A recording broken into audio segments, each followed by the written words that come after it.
all time. Good start. I'm Pance. And I'm Ernie Burt. We wrote a musical all about a funeral. More specifically, we wrote a musical about planning a funeral. What are some plans you have about your funeral? Who'll show up? Who will cry? What will be your legacy? But most importantly, who will give your eulogy? Meet Aaron and his wife, Michelle. Aaron is determined to give his father Richard's eulogy. Aaron has set awfully high expectations for himself. Aaron, guess what? Hey, no, babe, I'm on the roll. We got the apartment. That's great, babe. The one we like. Michelle, I really don't have time for this right now. Let's call the broker together.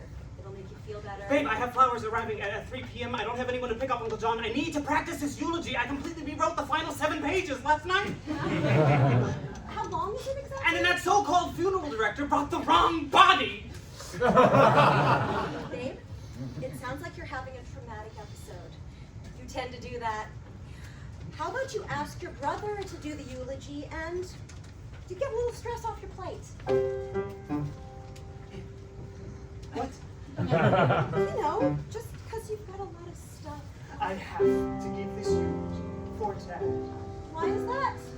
If Ryan gave the eulogy, it would make Dad sad. Ryan might be great, or he might suck. Probably great. All of his bestsellers could be just dumb luck. He's got the looks, the charm, he's paid in advance. But I might have twice the talent with just half a chance. I'm gonna give this eulogy for Dad. For Dad, or... Because that's what Dad would have wanted. I don't think your dad would have... I'm gonna give this eulogy. Okay, I'm gonna go. It'll be the best damn eulogy that he's ever had. All my friends and family will applaud. My atheistic mother will discover God. And in the distant future, scholars agree that this eulogy changed the course of history. I'm gonna give this eulogy, and once you hear it, you'll agree. That's what Dad would have wanted. I'm a good writer. I'm a good writer. I'm a good writer. I'm such a good writer. Nobody thinks I can write until today. I'll show them. I'm gonna give this eulogy my all. This will be my starry night, my wonder wall. Ryan won't believe it to be true when he sees how good of writing I can do. But then the ghost of Dad appeared in my dream. He said, I need to give this eulogy to raise my self-esteem. I'm gonna steal the show tonight. This eulogy is dynamite, just like Dad would have wanted. Just like Dad would have wanted.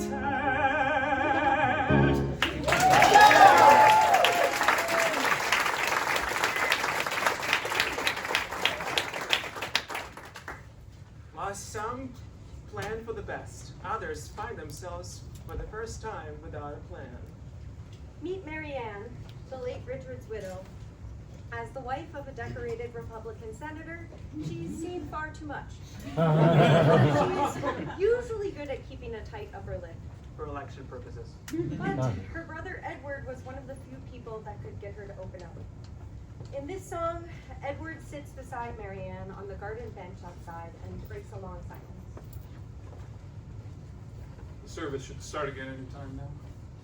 Marianne stares off into the distance, not acknowledging Edward, lost in thought. I'm so sorry, Marianne. He was such an exceptional man.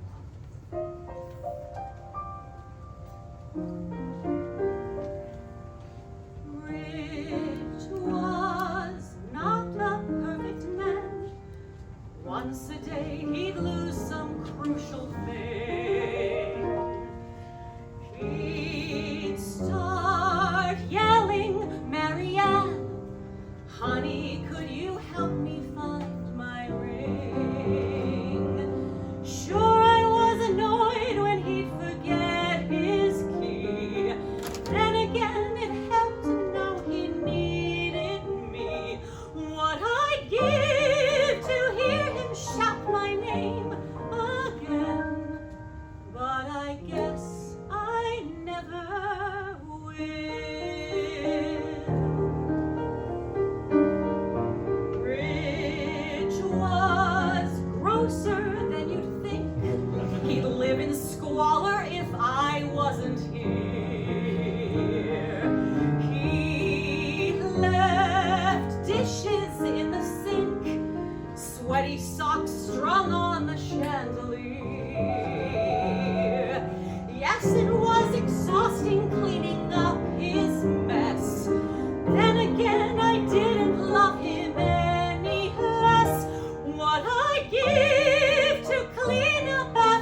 He would snore from dusk to morning light. There's no use for counting sheep.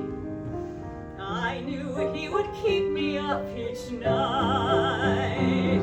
But by the time that Rich's cancer reached stage 5, his snoring brought me comfort. He was still alive. What I'd give to hear those dreaded snores again.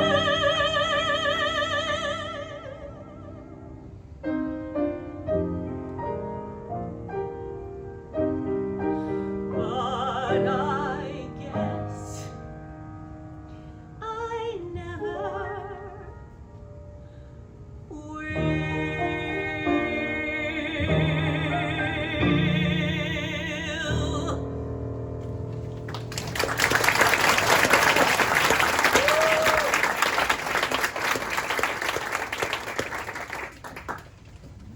Sometimes we make plans and everything goes like clockwork. This funeral is not one of those times. At a typical funeral, you plan for just one dead guy. That was also Aaron's plan until a stranger that Aaron has never met before revealed a 30-year-long affair with his father and threatens to expose nudie, sexy photos of his father to the entire funeral party.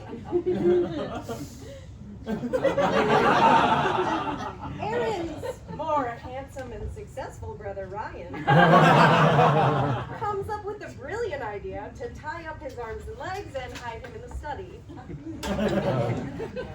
Aaron's friend Norman walks in on the scene and accepts the narrative that this is a medical procedure for seizures and gives him some Valium he found in the garden.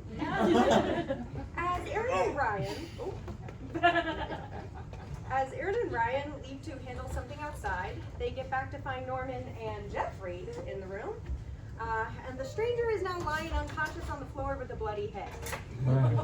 Meanwhile, Uncle John is a cranky old man sitting on the toilet in the adjacent bathroom.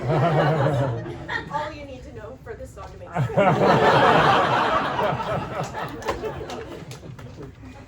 I swear I was right here watching him standing guard. Well, then how did he end up with a bloody head? I was doing what you said to do, but your Uncle John had to number 2, so I helped him out of his motor chair. When I sat him down, my left hand was there. But before I could say, wait, don't poo, my hand was handed number 2. It was an accident. He pooped right in my hand. It was an accident. It's not what I had planned. It was an accident. I did just what you said until the accident. I got back. He was dead. And boy, that Valium really didn't help. Valium? Yeah, I gave him a Valium I found in the garden. Oh, no. If it's an accident, let's call the cops. Wait! I'd prefer if the cops don't come, cause that Valium isn't Valium. It's like CBD mixed with THC mixed with Special K, mostly LSD. I plan to sell them or get high. Instead, they're all inside this guy. It was an accident. The cops won't understand it was an accident. It's not what I had planned, it was an accident. I dropped the drugs outside and now by accident, this guy is super fried. We gotta do something. What can we do? How many did you give him? I don't know, 3, 4? Jesus, Simon's had one and he's butt naked on the roof right now. It's causing quite a commotion. Wait, that's it! Wait, that's what we can do! There's a plan to hatch and a corpse to hide, so let's do it now while they're all outside. Norman, go out, be our guard, keep the guests out there while we move the corpse to I don't know where. Wait a minute. What better place to hide this lad than in the coffin with our dad? Grab his feet, I'll grab his head. Hey, who is that? Is that guy dead? Uncle John is still here? It was an accident. Forgot that he was there. A little accident.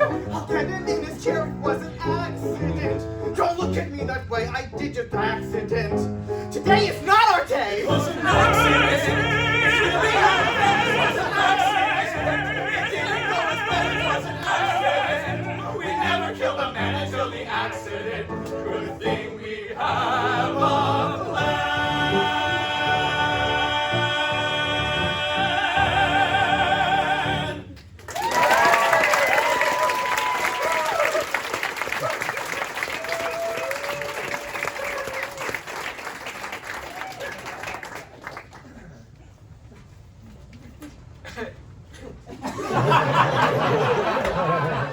You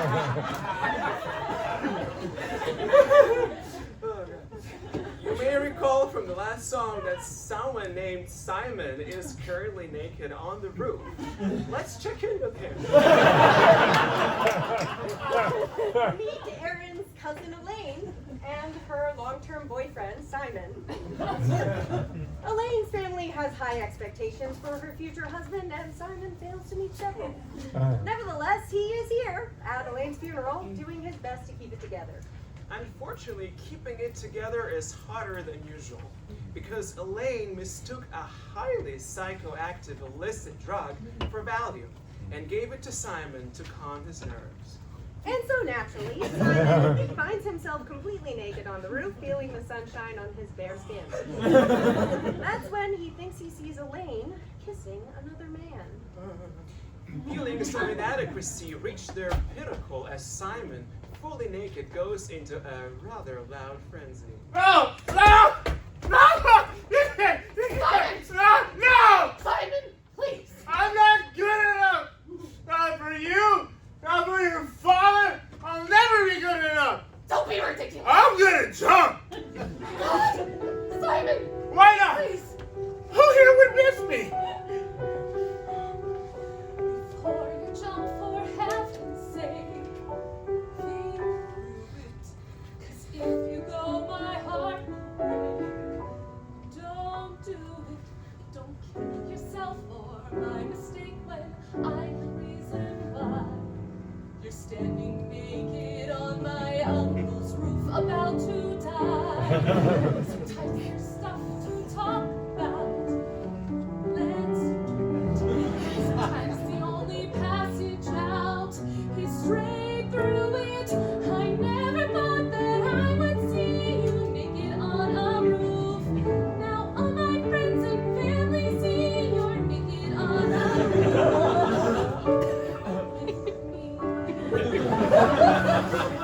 Do I embarrass you? No! The way you can open yourself up and be so vulnerable. I wish I could. Well, I admire you. Really? I cherish every time you touch. You know it. I'm scared of loving you too much. I don't show it. The words I love you, they don't come that naturally to me. I'd rather pop a Valium than let my feelings free. Sometimes there's stuff to say out loud, so I'll say it. I love Simon and I'm proud! How why delay it? Let every word run wild and free, so naked on a roof. There's nowhere else I'd rather be than naked on a roof with you. I love you, Simon. I'll be sure to give you all you need and more. You are the one I choose for life. One day I'll be your wife. We'll have a child and raise them well. We'll be the parents I can tell. And when things never go as planned, please, Simon, take my hand. Oh, Elaine! Sometimes there's stuff to cry about. It's the only passage out is straight through it. I never thought that I would be so naked on a roof. There's nowhere else I'd rather be than naked on a roof. I love the fact that I can be this naked on a roof. With you.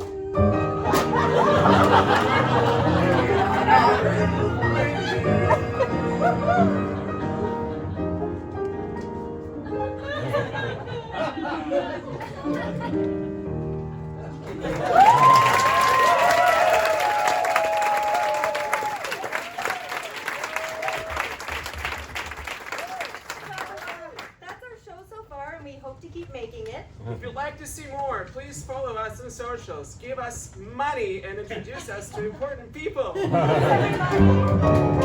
Everybody.